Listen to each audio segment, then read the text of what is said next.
Good morning friends, this is Ashwini Singh और आज हम एक क्वेश्चन डिस्कस कर लेते हैं। क्वेश्चन बाद में डिस्कस करेंगे, पहले हम एक टॉपिक डिस्कस कर लेते हैं। इसका नाम है प्रोबेबिलिटी। प्रोबेबिलिटी और इसे बोलते हैं हिंदी में प्रायिकता। प्रोबेबिलिटी या प्रायिकता। तो इसमें हम दो तीन जो टर्म्स यूज करते हैं मैं आपको बता देता हूँ। तो एक टर्म इसमें यूज करते हैं एक्सपेरिमेंट। आप कुछ भी कर रहे हो, एक्सपेरिमेंट, लेट अस से आप एक डाइस को थ्रो कर रहे हो बार बार, तो वो आप एक्सपेरिमेंट कर रहे हो, ठीक है। और एक्सपेरिमेंट के साथ दो टर्म्स और रिलेटेड होती हैं। एक टर्म होती है ट्रायल। तो आप उस एक्सपेरिमेंट को बार बार कर रहे हो, उसका ट्रायल कर रहे हो बार बार। पहले आपने थ्रो किया डाइस को, फिर दूसरी बार थ्रो किया, फिर तीसरी बार थ्रो किया एंड सो ऑन। और इसका जो आउटकम आता है, जो रिजल्ट आता है इसका, उसे बोलते हैं इवेंट। जो रिजल्ट आता है, आपने पहली बार डाइस को थ्रो किया तो आपके पास आ गया 1 ऊपर, आपने दूसरी बार थ्रो किया आ गया 2। तो जो भी टोटल पॉसिबल आउटकम्स आएंगे उन्हें बोलते हैं इवेंट। तो यहाँ पे इवेंट क्या हो सकता है? ऊपर 1 भी आ सकता है, 2 भी आ सकता है, 3 भी आ सकता है, 4 भी आ सकता है, 5 भी आ सकता है, 6 भी आ सकता है, ठीक है। तो ट्रायल क्या हुआ? आपने डाइस को थ्रो किया, डाइस थ्रो, तो ये तो हो गया ट्रायल। और इवेंट क्या हो गए? All possible outcomes. और जो ऑल पॉसिबल आउटकम्स हो गए, इसको पूरे को हम बोलते हैं सैंपल स्पेस। सैंपल स्पेस, ठीक है। अब मैंने कहा कि आपने दो कॉइन थ्रो किए, 2 कॉइन्स, आपने 2 कॉइन्स थ्रो किए, तो आपका आउटपुट क्या आ सकता है? या तो दोनों में हेड हेड आ जाए, या हेड टेल आ जाए, या टेल हेड आ जाए, या दोनों में टेल टेल आ जाए। तो यहां पे आपके पास 4 पॉसिबल आउटकम्स आ गए, ठीक है। तो एक तो होता है सारे पॉसिबल आउटकम्स और एक होता है फेवरेबल आउटकम्स। मैंने कहा कि आपने एक डाइस थ्रो किया और आप बताओ कि उसके ऊपर जो नंबर आएगा वो एक इवन नंबर होगा। तो इवन नंबर कितना हो गया? 2 भी हो सकता है, 4 भी हो सकता है, 6 भी हो सकता है। तो 3 तो मेरे पास फेवरेबल आउटकम आ गए और टोटल आउटकम कितने हैं? 6। तो मेरा जो आंसर आएगा वो आएगा 3/6 प्रोबेबिलिटी। तो प्रायिकता क्या होती है? प्रोबेबिलिटी क्या होती है हमारे पास? Probability of an event, favourable outcomes upon sample space. तो जैसे मैंने आपके पहले केस में कहा कि आपको हमने एक डाइस थ्रो किया और ऊपर 2 आ जाए या 4 आ जाए या 6 आ जाए, उसकी प्रायिकता क्या है, प्रोबेबिलिटी क्या है? तो ये तो मेरे पास फेवरेबल आउटकम्स हो गए। तो ये तो हो गया NE तो मेरे पास आ गया 3 और टोटल आउटकम्स कितने हैं मेरे पास? 6। तो मेरी प्रोबेबिलिटी कितनी आ गई? 3/6। Probability of an event 3/6 equal to आधा। दूसरी चीज आपको ये याद रखनी है कि probability of happening of an event, एक इवेंट होने की प्लस इवेंट ना होने की, ये प्रोबेबिलिटी होती है 1। तो इसका मतलब प्रोबेबिलिटी 1 से कहीं भी ज्यादा नहीं हो सकती, ठीक है। एक चीज थोड़ी सी ये ध्यान रखनी है हमको। चलिए, ये चीजें हम ध्यान रखेंगे तो हम क्वेश्चंस कर पाएंगे। पहले हम एग्जांपल्स देख लेते हैं, उसके बाद और भी चीजें डिस्कस करेंगे, ओके। तो ये टॉपिक इजी है, इंटरेस्टिंग है, ये हम देख लेते हैं। तो पहला क्वेश्चन है हमारे पास, 2 coins are toss, what is the probability of appearing at most 1 head, at most 2 heads. हमने 2 कॉइन को थ्रो किया, तो इसका मतलब हमारे पास आउटपुट क्या सकता है? टेल टेल, टेल हेड, या हेड टेल, या हेड हेड। ये पॉसिबल आउटकम्स आ सकते हैं। तो यहाँ पे तो हमारे पास NS कितना हो गया? सैंपल स्पेस कितने की हो गई? 4 की। हमें क्या चाहिए? पहले केस में पहला आंसर देख लेते हैं, एटमोस्ट 1 हेड। हमें एटमोस्ट 1 हेड चाहिए, या तो कोई भी हेड ना आए, या टेल हेड आ जाए, या हेड टेल आ जाए। तो हमारे पास एटमोस्ट 1 हेड आ गया, ठीक है। तो 3 केस ऐसे हैं जो कि हमें चाहिए। तो इसका मतलब हमारे पास फेवरेबल इवेंट्स हैं 3 और NS आपको दे रखा है 4। तो हमारी प्रोबेबिलिटी कितनी हो गई? 3/4, पहला answer. Second answer, at most 2 heads. तो इसका मतलब ये भी हो सकता है या तो कोई भी हेड ना आए, या टेल हेड आ जाए, या हेड टेल आ जाए, 2 हेड आ जाए, तो एटमोस्ट 2 हेड्स आ गए, ठीक। तो सेकंड केस में जो प्रोबेबिलिटी है, जो हमारे पास फेवरेबल केसेस है, कितने हो गए? 4। और हमारे पास सैंपल स्पेस कितने की है? 4। तो प्रोबेबिलिटी क्या हो गई इवेंट की? 4/4, that is equal to 1, right. Next question देखते हैं। A bag contain 3 red, 5 yellow and 4 green balls. 3 balls are drawn at random. हमारे एक बैग में 3 रेड बॉल है, 5 येलो बॉल है और 4 ग्रीन बॉल है। आपने 3 एक साथ निकाल ली, फिर कुछ क्वेश्चन दे रखे हैं वो देख लेंगे। प्रायिकता निकालनी है हमको। तो टोटल बॉल कितनी हो गई? 5 + 3 8 + 4 12। फिर हमें कंडीशंस दे रखी है, फिर हम प्रोबेबिलिटी निकाल लेते हैं, प्रायिकता निकाल लेते हैं। हमें कितनी बॉल निकालनी से? 3। तो इसका मतलब नीचे तो आ गया 12C3। अब ऊपर देखते हैं क्या होता है। बॉल्स और डिफरेंट कलर, हमें सारी बॉल्स, तीनों बॉल डिफरेंट कलर्स की चाहिए। तो इसका मतलब ये हो सकता है कि या तो 3 में से एक बॉल आ जाए, 3 रेड में से, 5 में से एक येलो आ जाए, और 4 में से एक ग्रीन आ जाए। ठीक है, तो 3 × 5 × 4, तो ऊपर तो आ गया 60 और नीचे आ गया 12C3। 12C3 का मतलब हुआ 12 × 11 × 10 अपॉन 3 × 2 × 1, इसलिए चलेगा 2 टाइम्स, तो ये आ गया 220। तो ये आंसर आ गया हमारे पास 3/11। ये तुम्हारा पहला आंसर आ गया, बॉल्स और डिफरेंट कलर। सेकंड आंसर क्या आएगा? ये कहता है एग्जैक्टली 2 ग्रीन बॉल आ जाए, 2 ग्रीन बॉल। तो ग्रीन बॉल कितनी है? 4। तो हमने 4 में से आप 2 ग्रीन बॉल ले लो, और बाकी बची जो 8 बॉल उसमें तो कोई भी बॉल आ जाए आपके पास, चाहे येलो आ जाए चाहे रेड आ जाए, नॉट बॉदर्ड, अपॉन 12C3। तो ये आंसर निकाल लेते हैं। 4C2 कितना हो जाएगा? 4 × 3 अपॉन 2 × 1, 6 × 8 अपॉन 220। तो ये हो गया 48/220। 4 1 ज़ा 4 2 ज़ा 4 5 20 4 5 20 12/55। तो 12/55 सेकेंड आंसर आ गया। अब थर्ड देख लेते हैं। थर्ड में कहता है कि हमारा कोई भी येलो बॉल नहीं होनी चाहिए, मतलब इन 5 में से कोई भी बॉल नहीं होनी चाहिए। तो हमारे पास कितनी बॉल बच गई? 4 और 3 7। तो 7 बॉल में से कोई भी 3 बॉल आ जाएं, और टोटल है 12, 12 में से कोई भी 3 आ जाएं, तो ये आ जाएगा 7 × 6 × 5 अपॉन 3 × 2 × 1, इससे कैंसिल हो जाएगा। तो ऊपर तो आ जाएगा 35 और नीचे आ जाएगा 220। 5 से कैंसिल कर देते हैं तो नीचे आ गया 44। तो लास्ट वाले का आंसर आ गया 7/44। Right, easy. ओके, नेक्स्ट देखते हैं। A committee of 4 is to be formed among 4 girls and 5 boys. हमारे पास क्या है? हमारे पास 4 बॉयज, 4 गर्ल्स हैं और 5 हैं बॉयज।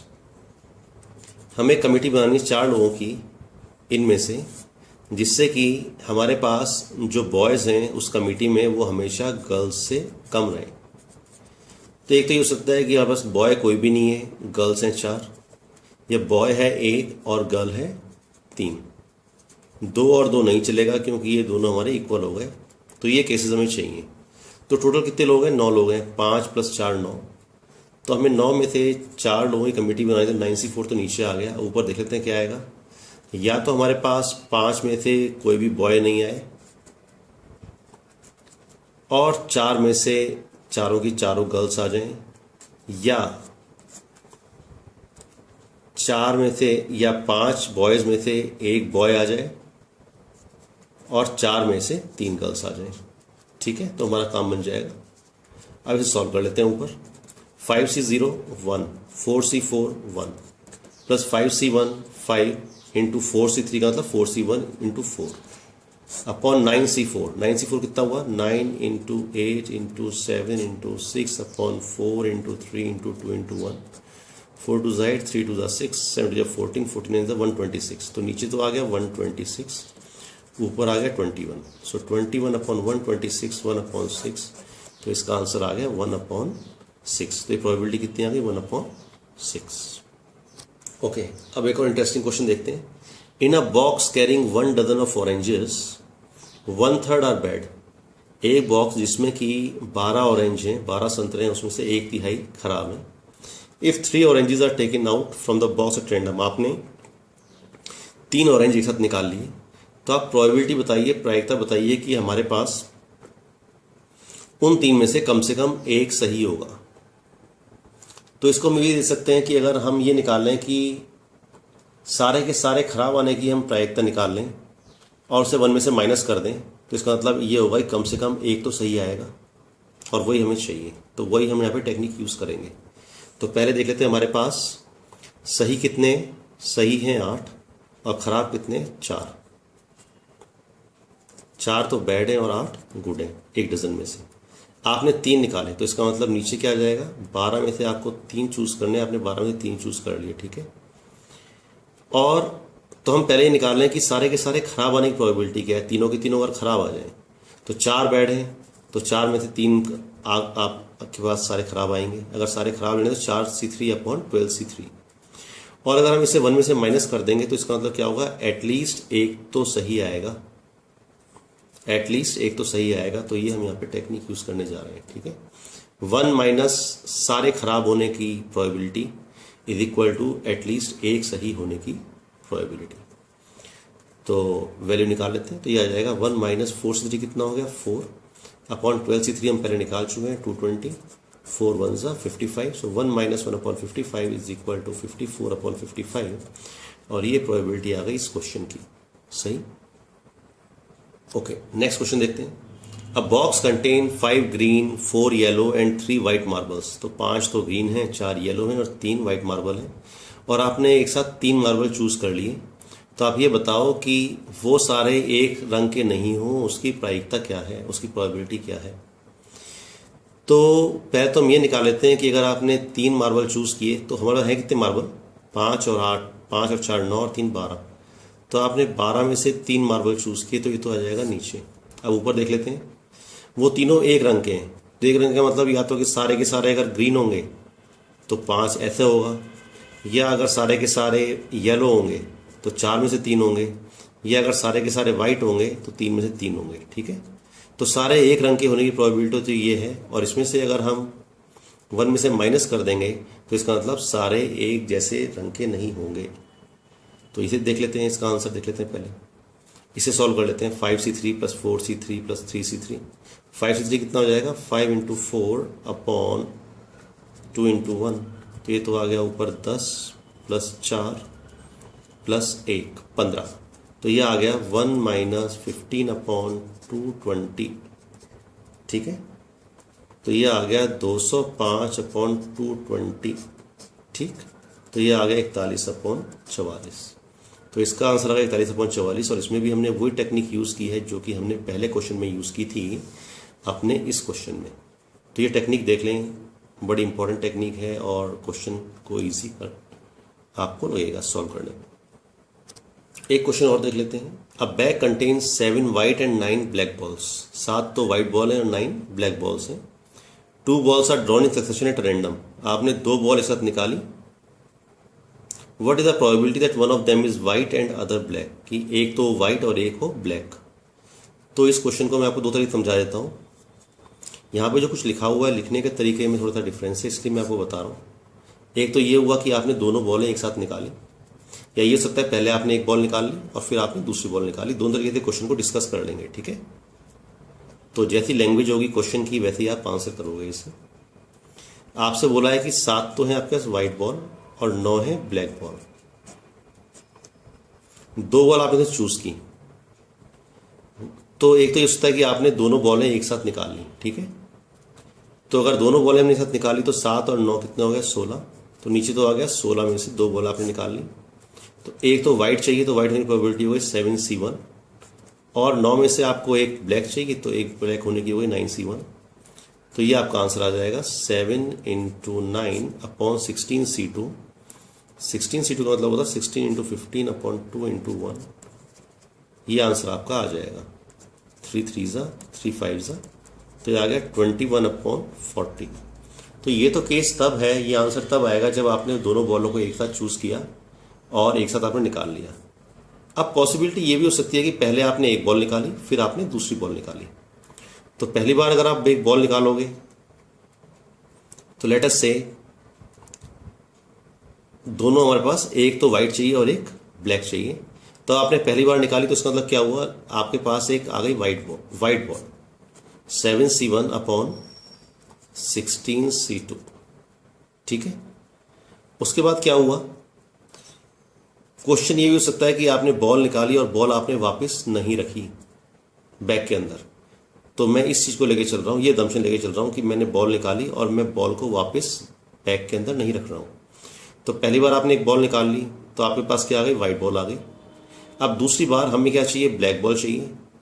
तो आपने बॉल वापस नहीं रखी, अब बॉल कितनी रह गई अंदर 15, उन 15 में से आपको एक बॉल चाहिए और आपके पास क्या आना चाहिए, ब्लैक बॉल आनी चाहिए। तो ब्लैक बॉल है 9C1, ठीक है। तो उसमें प्रोबेबिलिटी हो जाएगी 7C1 upon 16T2 into 9C1 upon 15C1।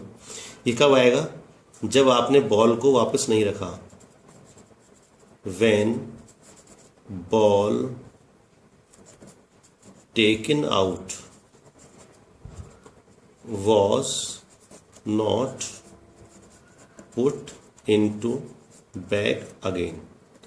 तो ये क्वेश्चन लेने का पर्पज़ ये था कि आपको क्वेश्चन देखना है, क्वेश्चन देख के वो क्या कहना चाह रहा है वो समझना है। मैंने आपको पहले ही बोला ये 3 टॉपिक परम्यूटेशन, कॉम्बिनेशन और प्रायिकता, प्रोबेबिलिटी, ये तीनों लॉजिकल ज़्यादा हैं और मैथमेटिकल कम हैं।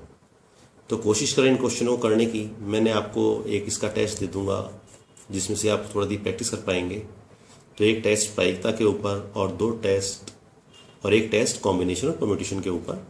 तो आप उसमें प्रैक्टिस करें और उसके बाद मैं आपको जैसे के टेस्ट पेपर देता हूँ वो तो मैं आपको दूंगा ही। ओके, अगर वीडियो अच्छा लगा रीड करें, शेयर करें, सब्सक्राइब करें।